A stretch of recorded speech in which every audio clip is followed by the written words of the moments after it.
I dialed my mother's number with trembling fingers, my heart racing as I rehearsed the words, "Mom, I'm coming home for Christmas." After years of distance, I imagined her crying with joy, Dad clapping in the background, Josh finally sounding proud. Instead, her voice sliced through the line. "This Christmas is only for special people, Natalie. You understand." In the background, I heard Josh's laughter and the squeals of his kids sharper than any blade. I froze beside the tiny tree in my Chicago apartment. But instead of crying, I opened the family group chat and sent 2 photos, a brand new house with a white fence and a sleek black SUV gleaming under showroom lights. My message was only 7 words. "Too bad you already missed it." Seconds later, my phone exploded with calls. "Hi everyone, I'm Natalie here. I grew up on the far end of Maple Street in Ohio in a weather-beaten house that always seemed to lean under the weight of silence. The walls smelled faintly of dust and fried oil, and the fence out front sagged like it was tired of holding anything up. Inside those walls, love was never evenly divided. My parents gave their softness, their smiles, their attention to my younger brother Josh. For me, the eldest daughter, they reserved a single word that became my lifelong sentence independent. Josh was born fragile, at least that's how the story was told. Hospital stays, pale skin, the constant fear that he might break. Mom hovered over him like he was made of glass. Dad called him the little fighter. And me, I was the strong one, the girl who didn't need help, didn't need hugs, didn't need anything. At least that's what they told themselves. In truth, I needed it all. I remember Christmases the most. Josh sat in the living room surrounded by boxes wrapped in glittery paper, ripping them open with squeals that filled the house. A Lego set a remote control car, a shiny new jacket that smelled of fresh fabric dye. I sat nearby holding a single gift. Sometimes it was a used book, sometimes a sweater with the tags already cut off. One year, Mom handed me a secondhand science encyclopedia with a note inside the cover, "Study hard, Natalie." I forced a smile, whispered thanks, and pretended the knot in my throat was just excitement. I wasn't jealous in the childish sense I didn't want his toys. What I wanted was the look in my parents' eyes when they watched him, the way their pride lit up like the tree in the corner. I wanted just once for them to look at me that way. School didn't make it better. When I came home with perfect grades, Dad would grunt and say, "That's what we expect from you."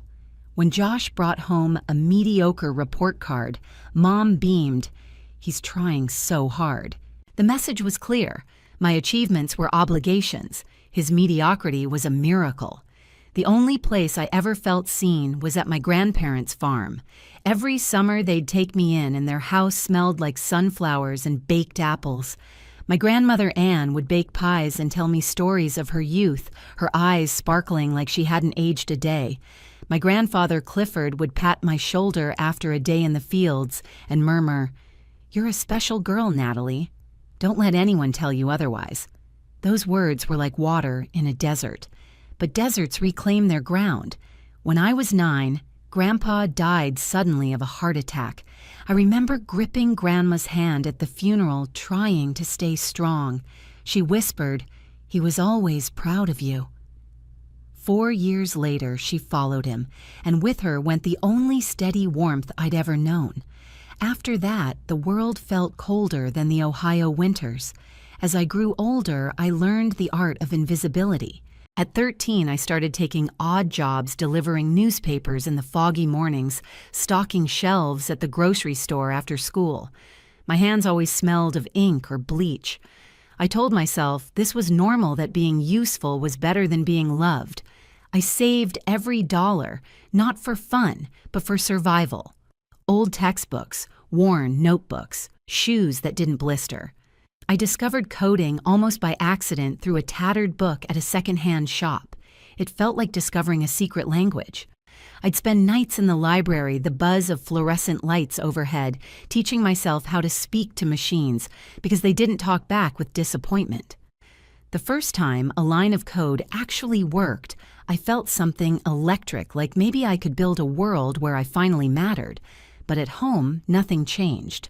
Josh got new clothes, sports camps, piano lessons. I got hand-me-downs and silence. One Thanksgiving, I tried to tell Mom about a drawing competition I'd won. She nodded absently and then asked me to help Josh with his essay. The certificate ended up tucked into the bottom of a drawer, never mentioned again. By the time I reached college, I was used to scraping by. A partial scholarship covered tuition, but everything else came from long shifts at a coffee shop and late nights repairing computers. I lived on ramen and 4 hours of sleep, my fingers constantly sore from typing or scrubbing. When graduation came, I walked across the stage alone. My parents said they couldn't make it. They were busy taking Josh to a basketball tournament. I clutched my diploma with trembling hands, looking out at rows of families cheering for their children, and told myself the same lie I'd been telling for years. I don't need anyone. I can handle this alone. But deep inside, a quiet voice still asked, when will I be special too? Chicago didn't welcome me so much as tolerate me. The city's skyline looked like ambition carved into steel, but for me, it was just another place where I had to fight for air. My studio apartment was barely wider than my outstretched arms. The radiator coughed more than it worked, and the one window framed nothing but bricks. But in that shoebox of a room, I clung to the idea that I could build something bigger than my past. By day, I poured coffee for strangers who never learned my name. I worked in a noisy bar where Friday smelled like sweat and Sunday like bleach. At night, I hunched over a laptop whose keys were rubbed smooth, teaching myself to string together lines of code. My fingers were blistered from carrying trays, my eyes red from blue light, but somehow the exhaustion kept me alive. It was proof I hadn't given up. That's when Step Up was born. At first, it was just an idea scribbled on a napkin after a run in the park, an app that tracked small habits, steps, sleep, little victories that nobody else noticed.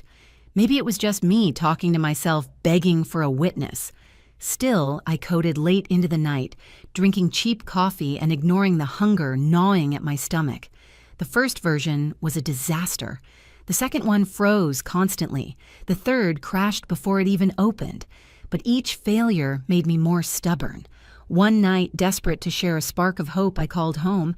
I told Dad I was building something that maybe it could change my life. He chuckled. Natalie, dreams don't pay rent. You need a real job. Be more like Josh, he just got promoted. My throat closed. Every word I'd saved for weeks burned away in that single moment. I muttered, "Okay, Dad," and hung up. But I didn't quit. I plastered flyers in coffee shops, begged friends to download the app, responded to every one-star review like it was gospel. Slowly, painfully, Step Up started to breathe. Then one night, an email came in. An actual company wanted to collaborate. A week later, another. I thought my chest might explode with relief. Months later, the unimaginable happened. A major corporation wanted to buy Step Up. The number made my knees weak, $5,600,000. I stared at the contract, the zeros swimming before my eyes. When I signed, the office windows glittered with the Chicago skyline, but I felt oddly hollow. I had money in the bank now, more than I could have dreamed of as a girl eating ramen in a damp dorm. Yet there was no one to call, no arms waiting to celebrate me. That was when the idea struck me. Maybe, just maybe, if I gave back to my family, they'd finally see me. I searched quietly for months until I founded a white-fenced home in Ohio, close to the town where I grew up. It was bright and spacious, with a yard perfect for retirement. I imagined Mom smiling in the sunlit kitchen, Dad reading the newspaper in a comfortable armchair, and for Josh, a sleek black SUV, the kind he'd always bragged about. I thought foolishly that these gifts would buy me more than gratitude. I thought they would buy me belonging. So that December, I called home for the first time in years with good news. My heart raced as the phone rang. I pictured Mom's voice breaking into tears, Dad finally saying he was proud Josh, admitting he'd underestimated me. But the moment Mom picked up the fantasy, shattered. Her voice was as flat and cold as an Ohio winter. "Oh, Natalie, we're not home. We're in Florida with Josh and his family. This holiday is only for special people, you understand. Special people." The words sliced through me.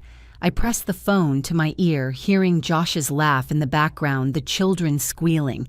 My chest constricted until I could barely breathe. I was their daughter, their eldest, and yet in their eyes, I was disposable. I whispered, "Right, I get it. Have fun," and hung up before my voice broke. Back in my apartment, the tiny Christmas tree blinked at me with cruel indifference. I sat at the table, opened the family group chat, and attached 2 photos, the Ohio house and the black SUV. My fingers trembled, but the message was sharp, carved straight from my bleeding heart. "Too bad you just missed your gift." I hit send.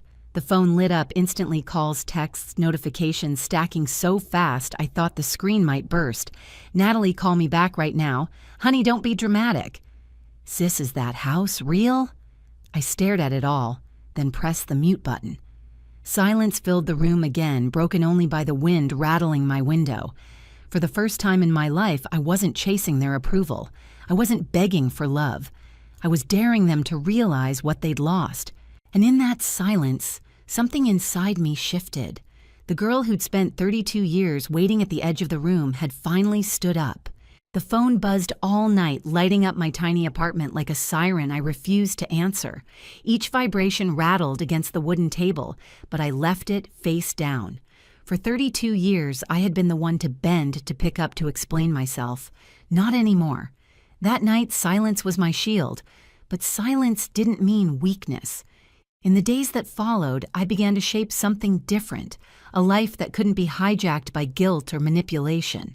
The house in Ohio, the SUV for Josh, they weren't gone, but they would never be handed to them like trophies for bad behavior.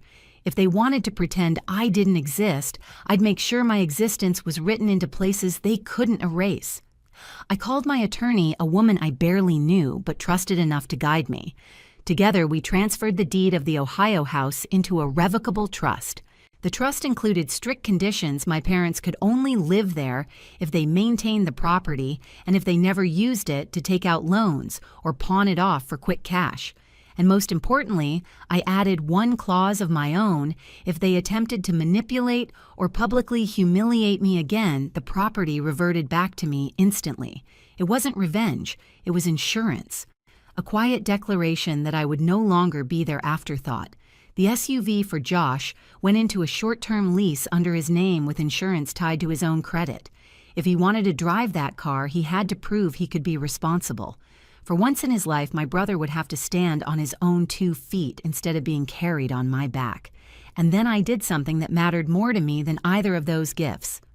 I opened a new account and funded it with a portion of my step-up money. I named it the Ann Foster Scholarship after my grandmother, the only person who had ever told me I was special.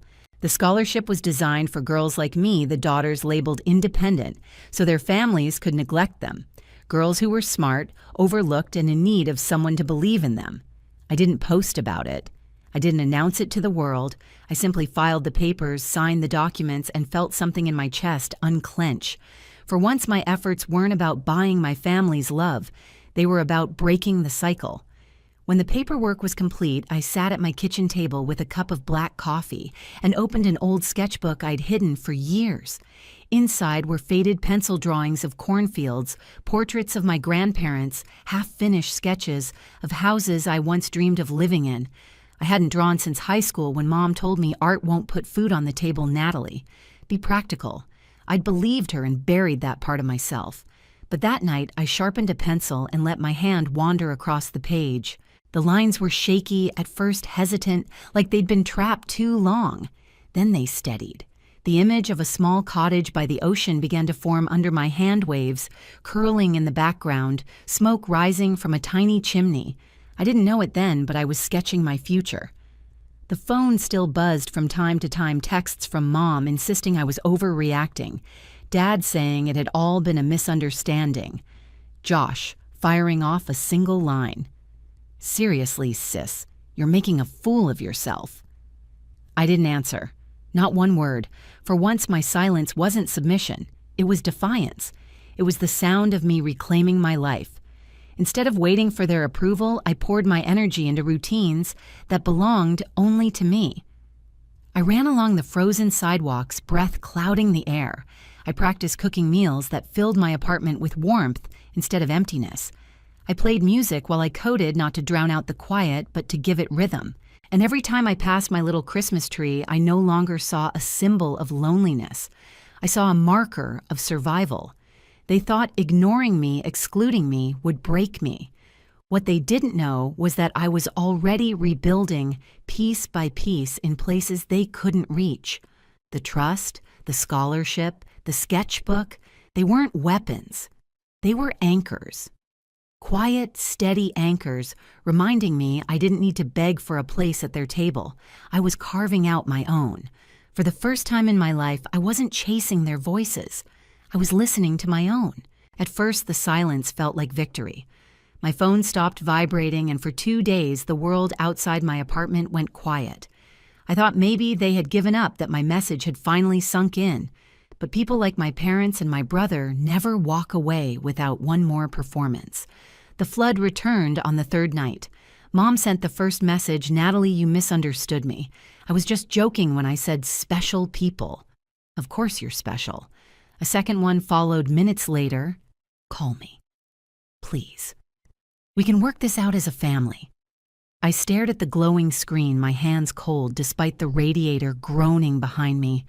The words were familiar, dressed in fake softness. My whole childhood had been threaded with these half-apologies. "You're strong, you'll be fine." They didn't want to make things right. They wanted me to erase what had happened, to reset the board so they could keep playing the same game. Dad was less subtle. His voicemail was sharp, every word clipped. "You're tearing this family apart, Natalie. Do you know how selfish this looks? You send pictures of a house and a car, then go silent. People will think you've lost your mind. Call me back and stop acting dramatic." Selfish, dramatic. Words I'd been branded with since I was old enough to form opinions. I deleted the voicemail without listening to the end. Josh chimed in next. His text was short, almost mocking, "Wow, sis, big shot in Chicago now. Guess money makes people lose their sense of humor." Then another "that SUV pic, was that for me, or just another stunt to make us look bad?" I laughed bitterly, the sound startling in the stillness of my apartment. Of course, even in this, Josh managed to twist it into something about him. He didn't ask how I was, didn't ask why I hadn't come home in years. All he saw was a shiny car, and the possibility that for once he might not be the favorite. The real blow came from my aunt, who lived a few blocks away from my parents. She sent a long message dripping with faux concern. "Sweetheart, your mom is heartbroken. She says you're cutting everyone off and refusing to be part of the family. You know they love you. Don't let pride ruin things. Blood is blood. Blood is blood." The phrase tasted like iron in my mouth. If blood had been enough, I wouldn't have spent my childhood eating sandwiches in my room while the rest of the family laughed over pizza. Blood didn't protect me from being invisible. Blood didn't sit in the bleachers at my graduation. Blood didn't love me, it demanded obedience. I didn't answer any of them. Instead, I wrote in my journal late into the night, the pen scratching across the page like a declaration no one else would ever read. If love must be begged for, it is not love. If belonging requires erasing myself, it is not belonging. I refuse to play the shadow anymore. But ignoring them didn't stop their campaign. A coworker at the cafe where I used to pick up shifts pulled me aside one afternoon. "Hey, your mom reached out on Facebook. She posted about, you said you're going through a phase that you're isolating yourself. She asked people to pray for you." I felt heat rush to my face, not from shame, but from rage.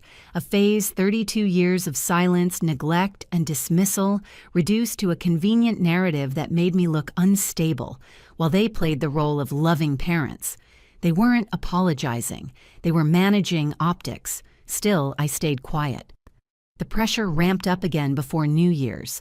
A string of texts arrived from Dad, each more urgent than the last Natalie pickup. "We're trying to fix this. You can't just walk away from family. Do you want to be remembered as the daughter who abandoned us?" I stared at that last one for a long time. My thumb hovered over the keyboard, tempted to write back, "I was abandoned years ago. I'm just returning the favor." But I didn't. My silence was louder. Instead, I poured myself into the things that made me feel alive. I drew. I coded small projects. I ran by the lake, letting the icy wind slap my cheeks awake. Every time the phone buzzed, I let it buzz. Every missed call was a reminder I was no longer the obedient daughter, waiting for scraps of affection. They wanted a reaction, but all they got was stillness. And in that stillness, for the first time in my life, I felt power. Because power wasn't in yelling back. Power wasn't in sending long explanations. Power was in knowing I didn't owe them anything anymore. And the more they pushed, the more I realized my silence was rewriting the story they thought they'd written for me. The knock came on a gray afternoon in late January. Snow clung to the sidewalks in dirty patches, and the Chicago wind rattled my window panes like a warning. I wasn't expecting anyone. When I peered through the peephole, my stomach tightened. My parents stood in the hallway, bundled in heavy coats. Behind them was Josh, his hands shoved into his pockets, eyes darting anywhere but the door. For a moment, I considered pretending I wasn't home. But something in me, something older, stronger, made me turn the knob. The three of them shuffled inside, their eyes sweeping over my small apartment. The chipped table, the sagging couch, the tiny Christmas tree I hadn't taken down yet, light still faintly glowing. It was worlds away from the suburban dream house I'd nearly handed them. Mom was the first to speak. Her voice wavered, practiced tremble stitched into every syllable. Natalie, sweetheart. We didn't mean what we said. The special people comment it was just a joke. You know we didn't want to hurt you. Dad cleared his throat, straightening his shoulders like he was delivering a lecture. We're proud of you, always have been. But you blindsided us with those pictures. A house, a car. That's not how families communicate. You should have talked to us first. Josh leaned against the wall, arms crossed, mumbling. Look, I didn't know you felt left out, okay? If I'd known, I wouldn't have. He trailed off, eyes sliding toward the floor. Their words fell over me like a familiar script. Apologies that weren't apologies. Pride spoken like a punishment. Excuses without accountability. For a flicker of a second, I almost let myself believe them. I almost stepped back into the role I had always played, the daughter who swallowed her hurt and pretended it was fine. But then I saw where their eyes lingered not on me, not on the life I had built, but on the manila folder resting on my table. The one that contained the trust documents, the scholarship paperwork, the deeds. Their gaze gave them away. They hadn't come for me. They'd come for the gifts. I took a deep breath, grounding myself in the silence that had become my strength. I've waited 32 years, I said evenly, for you to see me, to love me without conditions, and you never did. Mom's face twitched. That's not fair. I raised a hand, stopping her. My voice didn't shake. I'm not here to argue about fairness. I'm here to tell you that I'm done begging. The house, the car, those weren't bribes. They were my last attempt to show you who I've become. But I see now, no matter what I give it, will never be enough. Dad's jaw tightened. He opened his mouth, but I slid the manila folder toward them before he could speak. Do you know what this is? I asked. Josh frowned. The house papers. I shook my head and pulled out a single sheet tucked carefully inside. The paper was yellowed with age, the handwriting neat but fragile. This, I said softly, is a note Grandma Ann left with her will. It wasn't about money. It was about me. I unfolded it and read aloud, my throat tightening, but my voice steady. To my granddaughter, Natalie, who carries strength like fire, never forget you were always my pride. You were never invisible to me. The words filled the room, heavier than any accusation I could have hurled.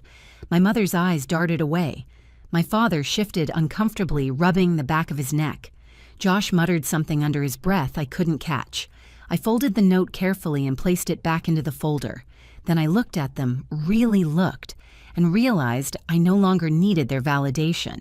My grandmother's words had echoed through decades to reach me exactly when I needed them most. I walked to the door and opened it wide. Thank you for coming, I said quietly. But I think this is where our conversation ends. They hesitated. For a moment, I thought Mom might cry, that Dad might protest, that Josh might plead, but none of them did. They shuffled out into the hallway, their silence louder than their excuses. When the door clicked shut, I leaned against it, exhaling a breath I hadn't realized I'd been holding for 32 years. The apartment was empty again, but it didn't feel lonely. It felt lighter. I turned to the little Christmas tree still glowing faintly in the corner. I picked up the folded note from Grandma Ann and held it to my chest. For the first time, I felt a strange, steady peace. Because I finally understood I had been special all along. I just needed to believe it myself. After that day, the apartment didn't feel like a prison anymore. It felt like a launch pad. For the first time, I wasn't staying because I had nowhere else to go. I was staying until I chose what came next. And what came next was freedom. I left Chicago in the spring, packing only what mattered: my grandmother's note, my sketchbooks, my guitar, and the laptop that had carried me through sleepless nights.